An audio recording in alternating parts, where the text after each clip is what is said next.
tonight what I'm going to do is the bohemian border. I love the colors of this. This has been one of my all-time favorite transfers. So I have a piece, it's a sofa table that I have painted just really cool thick layers of brown tones, taupes, some real bold turquoise, little pops of orange, and that mixes together with the brown and kind of gives it an almost kind of a rusty kind of a look. So that's what my base is, and then I thought that would be beautiful with the bohemian border. This is how it comes. It's in a real sturdy little case like this. You're gonna have a tool like this in it. It's just a little rubbing tool. I also want to show you what this looks like brand new because I went ahead and pre-cut. Sorry about the glare. It is a little bit weathered already, which I love. So I don't even have to sand it much, although I might. I haven't decided yet. So what I have done is I have pre-cut my border. Oops, I'm gonna put the little scallops on the front, and I'm gonna put the larger panels over here.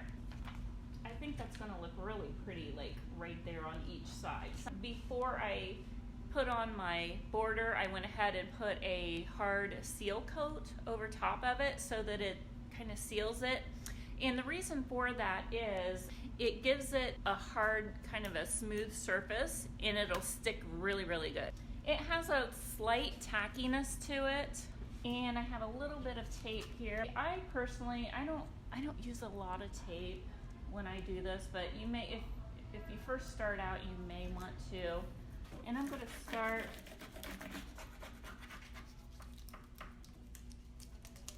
in that corner. Get this corner down.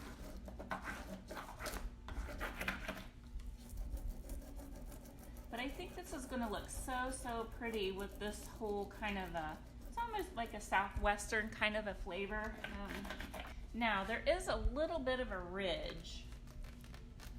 So you want to take that corner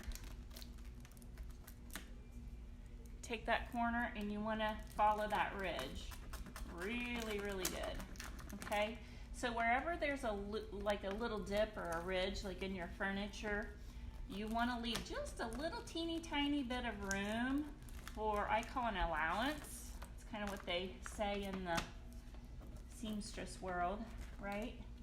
A little bit of an allowance. And that just simply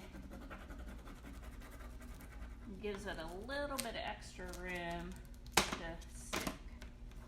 All right, let's see how we're doing. Look guys, look how easy, voila.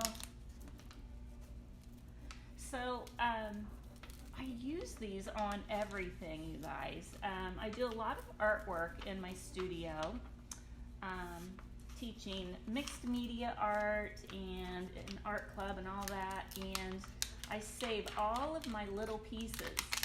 So if I have any little pieces left over, I will save it and incorporate it into, whoops, just had a piece that just pulled up, but look what happens if it pulls up, you just put it right back down.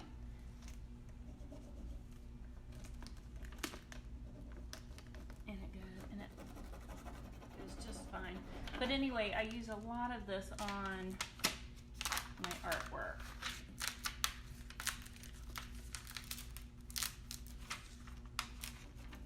And you can kind of, if you want to, you can take it around to the bottom if you need to. And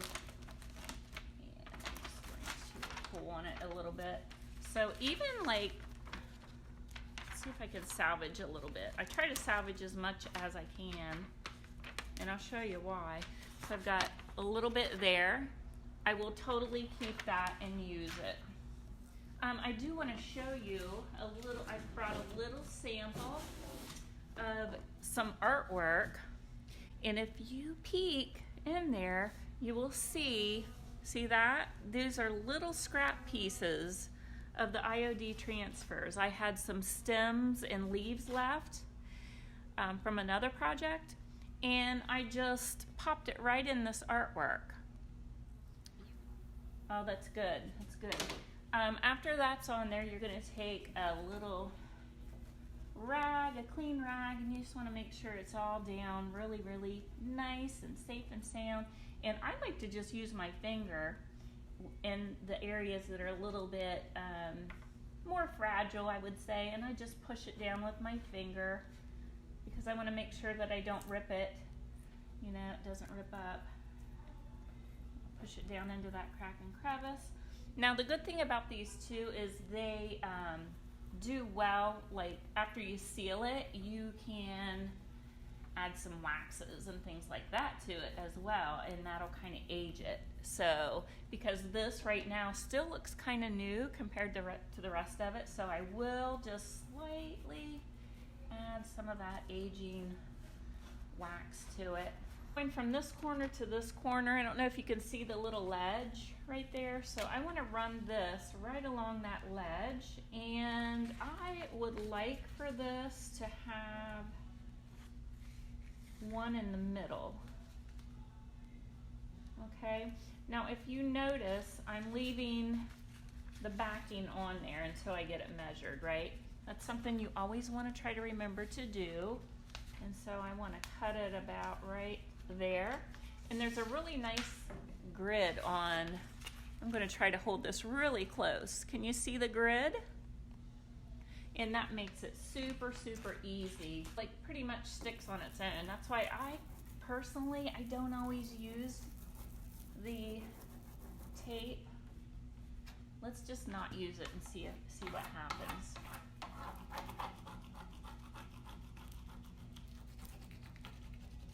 And if I mess up, well, it's real life, huh? I like to live on the edge, right? Not really. This is about as living on the edge as I get, people.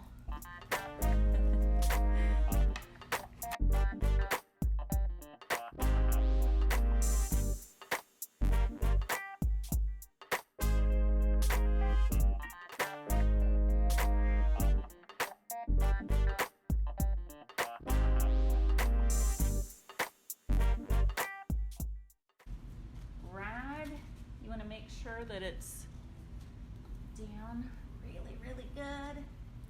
Okay, which way do we want to do? I'm going to make sure it's this side up. Okay, I'm going to make sure you do it exactly the same.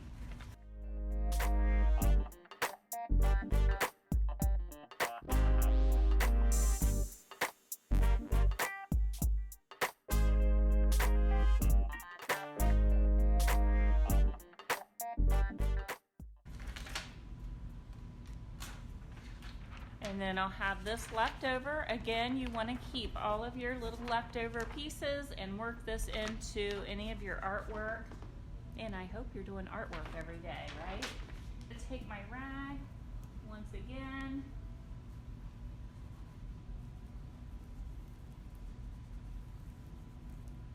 Take a little bit of my dark wax, and I'm going to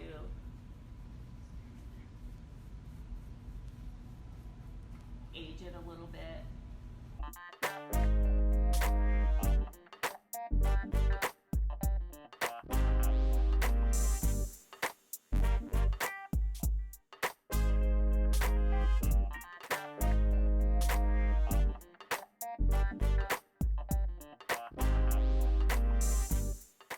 I haven't decided. I'm thinking I'm going to probably just do more of just a natural look on the flat parts of this table. But wow, look at the difference. That just really makes it really deep, doesn't it? Rich and all that good stuff.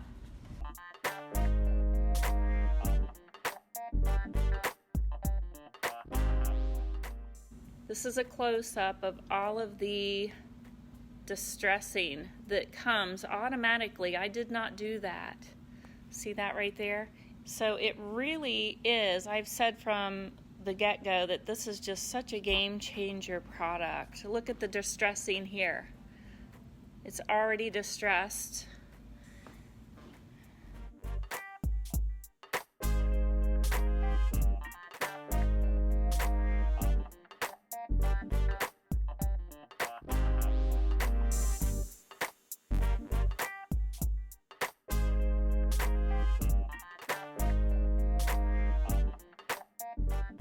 Don't forget to hit that subscribe button and the little bell to get notified of the next video.